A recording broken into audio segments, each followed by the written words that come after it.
Before we blast off into this latest mindbender, smash that like button and subscribe to Veteran Game for the best deep dives and brutally honest game reviews. Let's talk about one of the weirdest visual novels of the year, No Sleep For Kaname Date from AI, the SOMNIUM Files. If you thought you'd seen it all from the SOMNIUM Files universe, well, think again.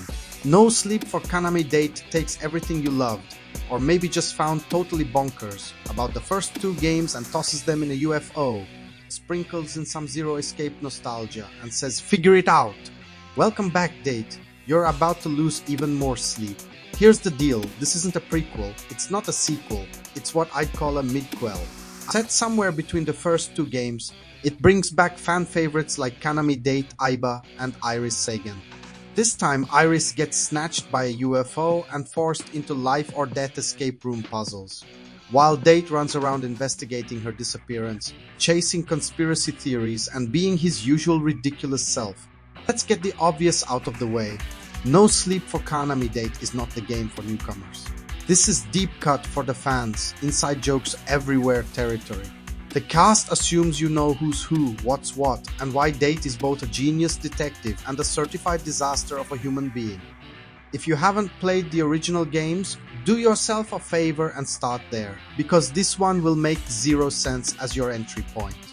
But for those of us who've been along for the ride, this game is like a wild, extra-long filler arc in your favorite anime, totally unnecessary for the plot, but absolutely packed with character moments, callbacks, and hilarious nonsense.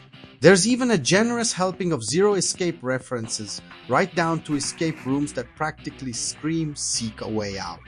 If you love that series, you'll spot the DNA everywhere.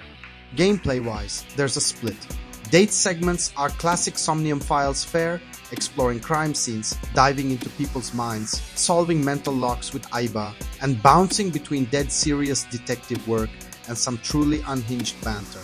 The SOMNIUM sections themselves haven't changed much, and yeah, they're starting to feel a bit by the numbers. The puzzles sometimes boil down to pure guesswork, which can be a drag, but the writing and character interactions help keep things entertaining. Iris's escape room chapters, on the other hand, steal the show.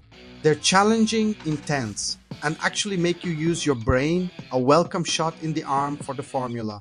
The puzzles are tough, sometimes absurd, but always satisfying when you crack them. There's even an adjustable difficulty system, so you can go full brainiac, or just enjoy the story with plenty of hints. And don't worry, the game will never trap you in a puzzle you can't solve, unless you just refused the hint system out of pride. The writing, still as sharp, weird, and sometimes delightfully dumb as ever. Characters are exaggerated versions of themselves, sometimes a little too much, honestly, but the humor lands and there's plenty of heart under all the meta jokes and sci-fi chaos. The new faces in the cast fit right in, and it's honestly just fun hanging out with this bunch again, even if the overall plot doesn't push the series forward in a meaningful way. Visually, there's not much difference between Switch and Switch 2 versions, so don't sweat which one you grab. It's a visual novel first, after all. No one's here for ray-traced eyeballs. There's a mouse mode for Switch 2, but honestly, it's just a cute gimmick. Bottom line, No Sleep For Kaname Date is the most self-indulgent fanservice-heavy entry in the SOMNIUM Files universe, and for longtime fans, that's not a bad thing at all. It's not going to change your life, but it will make you laugh, puzzle, and remember why you fell for this bizarre franchise in the first place. If you're craving more Date and Iris shenanigans and some brain-twisting escape rooms, don't sleep on this one.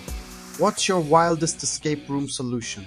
Drop it in the comments, and don't forget to sub for more veteran game reviews. Until next time, keep one eye open.